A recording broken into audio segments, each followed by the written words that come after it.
if you want to support the show, any of the shows, either this or whichever show, I'm not on right now because this is just a blanket ad for all of them, and the website, you can go to bewareofspoilers.com. In the description for any of the episodes of Beware of Spoilers, there is the option to donate. If you don't want to donate that way, you can donate directly through the website. We do have that, mwpnews.com. And if you don't want to support that way, then going to mwpnews.com will help out because we have ads there.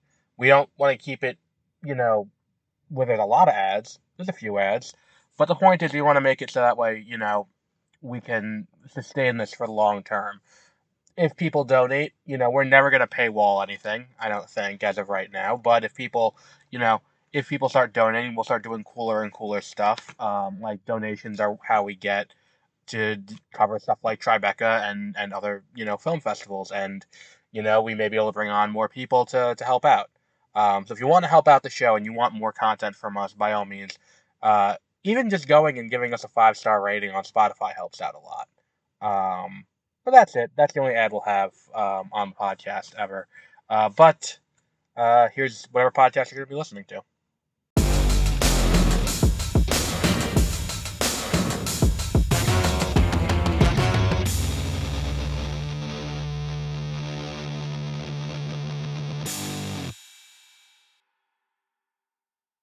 Good morning and welcome to Beware of Spoilers. I am Adam.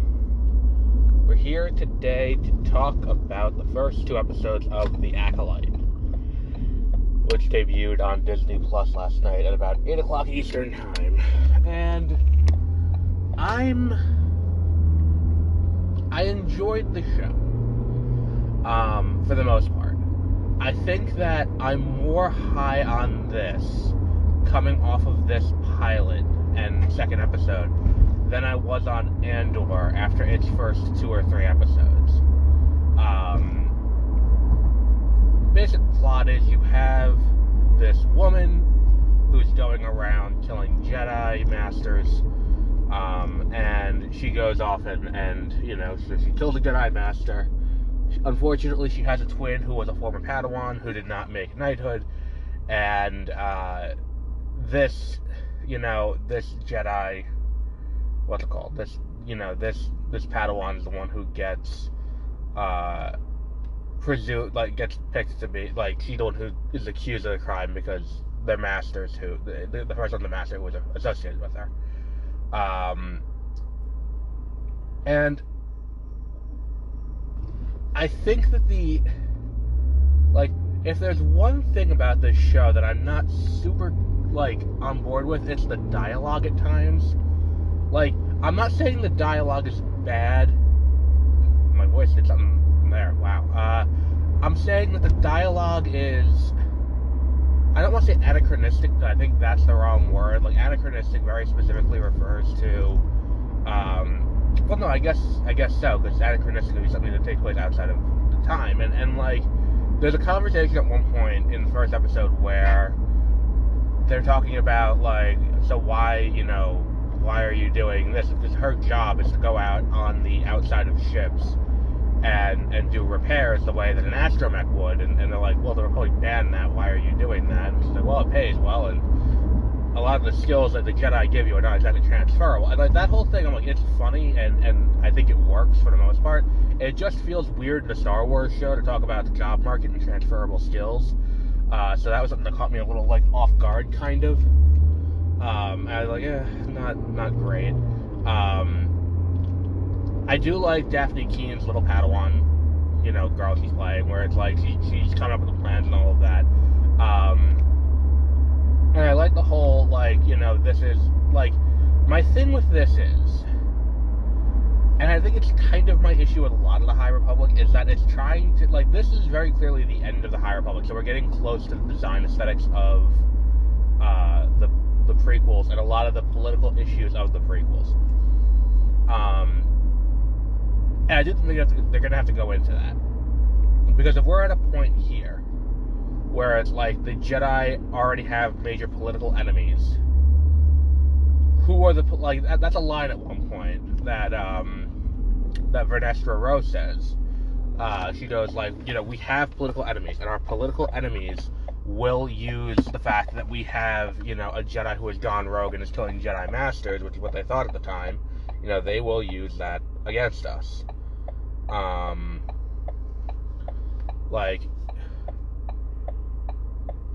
want to hear more about who these political enemies are.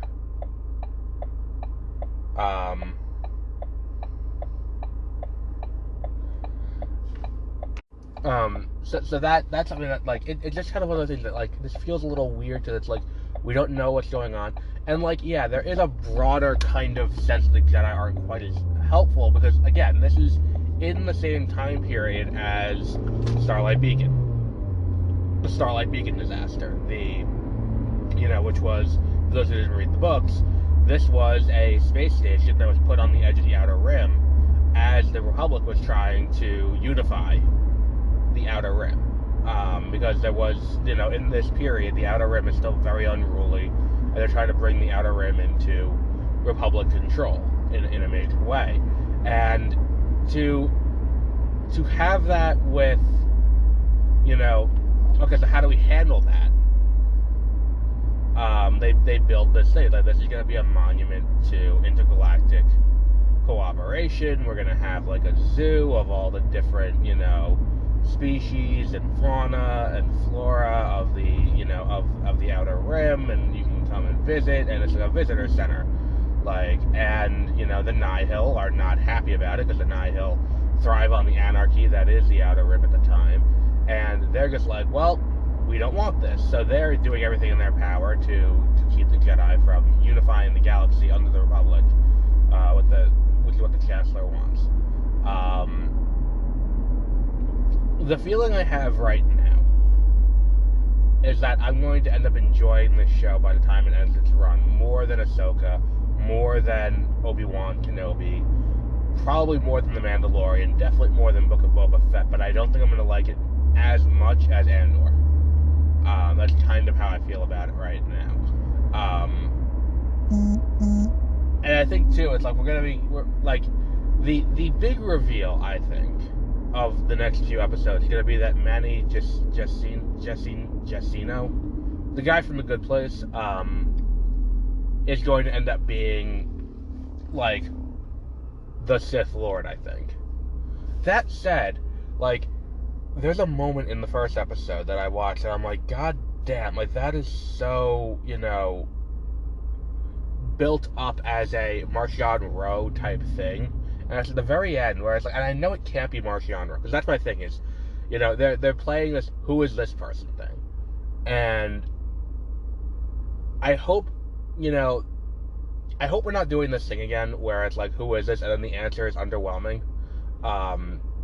Where it's like, who is the person? And the way they shoot it and the way they handle it, it feels like it's meant to be a reveal. The problem is, very few people are very super familiar with the High Republic era, because I think that it's a book initiative, mostly book and comic. So, and they have to do it in a way where it's not designed, like, there's a reason why across 2 episodes, there's not even a mention or anything of the Nihil or, the disasters that the Nihil wrought on the galaxy or anything like that, because there's terrorist cell. And it's like, I'm not saying you have to bring it up, but it's like, a line like, oh, well, we handled the Nihil problem, like, and I think the fact that they aren't referencing that means that I'm probably wrong, because, like, and again, I don't read the books, I listen to the audiobooks, which is the same thing, but the audiobooks do give you a slightly different experience, because the audiobooks will give you, what's it called, line reads and voice, and canonical voice to certain things that have modulators, which is important here, because when this guy talks at the end of the first episode, I'm like, my mind immediately clicks to, this is someone using whatever Marchion Ro uses, as the Eye of the Nihil. And if the Eye of the Nihil is behind this, then could this be a situation where the Jedi think they've handled the Nihil? And I think that's one of the things, too, where it's like, the show does a very good job, and that's the important thing about this show. The thing that this show has to do well is it has to hit you over the head, where the Jedi, even at the height of their power, even with everything at their disposal, and everything, and being, the best version of the Jedi, which they were not in the prequels, the Jedi at that point have to be some form of incompetent. They cannot know exactly what they're doing the entire way through. They cannot be always correct about everything. They have to show they're making the wrong decisions, and not only are they making the wrong decisions now, but because they're making these wrong decisions now, and they make these same mistakes 100 years from now because they don't learn from it. And that's a line from the show. It's like, those who don't study history or meditate on history are doomed to repeat it. And that's going to be the big moral of this, is that they're going to, this series is going to have the Sith, come and start and all of that, or the return of the Sith, which is going to be this girl May, and then her master, and then I wouldn't be surprised if Osha switches sides and turns to the dark side to be with her sister, because the Jedi lied to her. That's something that would not surprise me in the slightest. But what it appears it is that, they didn't learn their lesson, and because they only want people, it's kind of like that thing that went around 2 years, is it 2 years ago at this point? It feels like it's been 2 years since Roe v. Wade was overturned, and there was a pictures of all these white couples at at these anti-abortion rallies, and they're like, and they're like, don't abort, we will adopt your kid. And someone said about it, it was like, well, why, there are currently hundreds of thousands of kids in the foster system that you can adopt if you want to adopt a kid. Why do you need to adopt a baby? And someone said, and the comment said, and the reason is because if they're too old, they have their own personality. They have their own thoughts, their own beliefs, their own everything. You can't indoctrinate someone. And that's where we are with the Jedi at this point. Where it's like, this argument over they're too old, which is something that's then echoed in Phantom Menace when they're going to bring on, when they're going to bring on Anakin. It's like, he's too old to begin the training. It's like, well, is he though? The issue is, it's like, learning, that's it. And it's like, is the answer that you can only train, from birth or from very young age, where they don't really have the ability to, to question the beliefs? It's a bizarre cult, is what it is at a certain point, and you have to address that. And I think that this show is kind of addressing that a little bit, where it's like, this is the question, where it's like, okay, so we begrudgingly brought her on, but we ostracized her the whole time. So if Oshi turns, or not Oshi, Osha, Oshi's a hockey player, and her sister calls her Oshi at one point, Osha, which is easy to remember because of the, the Health and Safety Organization from the U.S. government. If she turns, which I feel like she probably will by the end of this show, that's going to be the thing where it's like, but then again, it's like, well, the Jedi are wrong for only wanting to take, babies. It's a very weird situation, and a very, weird thing to have to deal with, but I don't think the show is, I think the show is going to be grappling with that mostly. This idea of,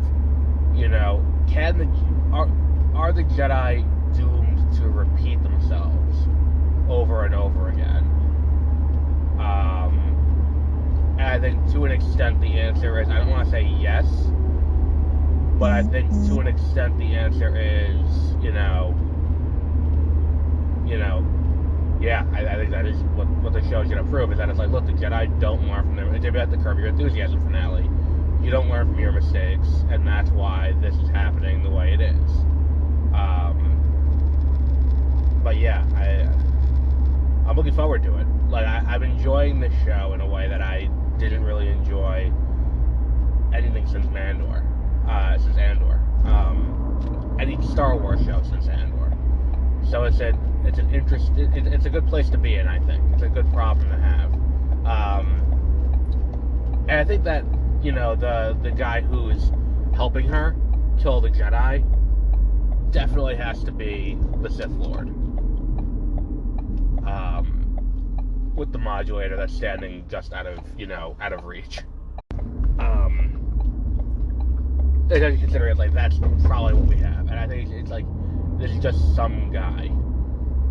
Like, at the end of the day, that's kind of what it is. That it's like this idea that, like, evil doesn't have to be, you know, big and imposing. It's just this guy who's kind of... And I'm watching this and I'm like, man, if Ezra Miller ever watches this show, he's gotta be kicking himself for getting himself ostracized the way he did, for doing all that he did and all of that, because this seems like a role that was written for him, like this little ratty guy with this long hair and all of that. And I'm like, this seems like a role that, like, why did you go with this guy? It's like, oh, because Ezra Miller was like, you know, this is something that Ezra Miller would have, you know, thrived in. It's like, it's kind of like, what's his name from The Stand, when he played the trash can man, like, and then it's like, who was the other one that he played? Like, you know, Evil Barry. Like, that's what kind of reminded me of, but, you know, in a good way. But yeah, I think that this is a strong start to this show. And short of openly pushing an agenda, I don't know how you can't like it. Like unless you're going out there and intentionally trying to stir shit because you're trying to push an agenda about Star Wars. If you're looking for a Star Wars show, I mean, look, there are moments where the effects are spotty. And, like, the beginning of episode 1, I was like, oh, there's the volume. Like, and it's like, look, the volume is great, and they do a great job with it, but it just makes everything, anytime you're shooting on the volume, it looks very noticeable now, because you did it so fucking much. Fortunately, it looks like they kept it mostly to a minimum, and they've learned to dress up the set toward the front a little bit more, so it's less obvious in the back. But that opening fight sequence between May and the Master, whose name I'm forgetting, played by what's her name, Carrie-Anne Moss, is just fantastic. I feel like it's a waste of Carrie-Anne Moss to use her as little as they did. I feel like there's a story behind that, where either they cast her as she had a larger role, and then they cut it down as they were shooting, whereas, you know, or she was cut in edits to be just this, or she was never intended, or she got more in flashbacks down the line. But yeah, I mean, look, I think that, like, I think we still get an appearance from Yoda. It'd be weird if we didn't, I think, about 100 years before. Like, at a certain point with the events going on here, you gotta bring the Jedi Council into it. So, I think Yoda would be weirdly omitted if it's just like, oh, we have this thing where Jedi Masters are being killed. Why don't we why don't we just ignore this? Like, which again would be in line for the Jedi to ignore it, but still, like, God, it's a little silly. But yeah, we'll wrap up there for today. Later this week, we have Bad Boys for Life on Thursday. And I feel like there's one more thing we have coming up this week. Oh, Hitman this weekend. The new Glenn Powell film with from Richard Linklater, who said he might do a fourth before film. So I'm here for that. But we'll wrap up there for today. And until our next episode, have a great rest of your week.